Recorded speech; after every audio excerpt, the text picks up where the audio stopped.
আমরা হাতে পেয়েছি শ্রদ্ধেয় নলিনীকান্ত গুপ্তের কাছ থেকে যে বাংলায় সমগ্র সেই ভাবনা নিয়ে আজকে এক বিন্দু সাবিত্রী।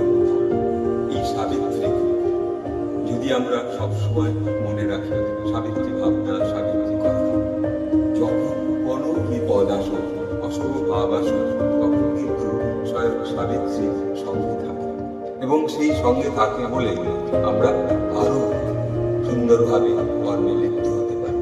তাই এখানে আমরা আজকে শ্রী অরবিন্দের সাবিত্রীর দ্বিতীয় পর্ব ষষ্ঠ স্বর্গে পৌঁছেছি। এখানে বলছেন শ্রী অরবিন্দ, ঊর্ধ্বে অবরুদ্ধ এক মহাজ্যোতির ক্ষীণ চিত্র সহ জাগিয়ে তোলে দৃষ্টির বাসনা পাবে। ঊর্ধ্বে অবরুদ্ধ এক মহাজ্যোতি, তাহলে সেই মহাজ্যোতি আমাদের সম্মুখে মস্তকে উপরে এবং সেই পূর্ণ সেই নীলাভ আকাশের মধ্যে সেই জ্যোতির শক্তি রয়েছে। আমরা সেই জ্যোতিকে গ্রহণ করতে পারছি না, সেই জ্যোতিকে আমরা ধ্যান করে নামিয়ে সেই যে আস্পেহা করা, সেই জ্যোতির প্রতি যে জ্যোতি শক্তি শ্রী অরবিন্দ এই আলোর শক্তিকে নামিয়ে এনেছিলেন, সেই আলোর শক্তি আর জ্যোতির শক্তির মধ্যে আমরা দর্শন করতে পারছি। পারব কেমন করে? ধ্যানের মাধ্যমে।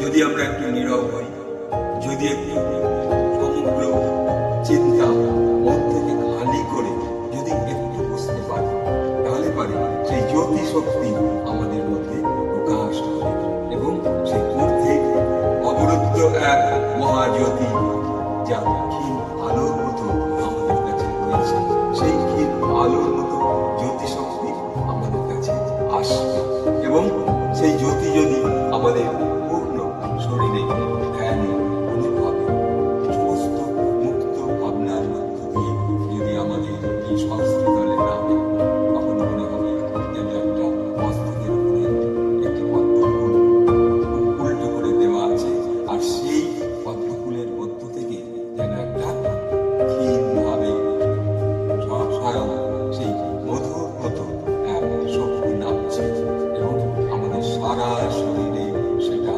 পূর্ণতা লাভ করছে এবং চোখের সামনে আছে একটা আলোর দৃশ্য। যেমন উপর থেকে যদি কেউ আমাকে একটা টর্চ লাইট দেয়, মাথার উপর জেলে দেয়, সেই যে আলোটা নামছে, পূর্ণ শরীরটা দর্শন করা যাচ্ছে, ঠিক সেইভাবে আমরা শ্রী অরবিন্দের এই জ্যোতি শক্তি মনের মধ্যে, শরীরের মধ্যে দর্শন করতে পারি এবং সেই জ্যোতি শক্তি নেমে আসবে আমাদের শরীরের মধ্যে।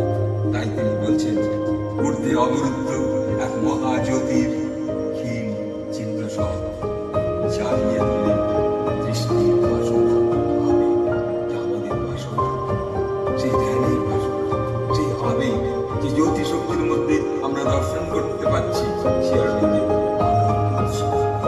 সেই যে আলোর উৎস আমরা দর্শন করতে পারছি এবং মনের মধ্যে অনুভব হচ্ছে আমাদের শরীরে, মনে, প্রাণে আস্তে আস্তে জমছে, তখন আর কোনো চিন্তা আমাদের গ্রাস করতে পারছে না।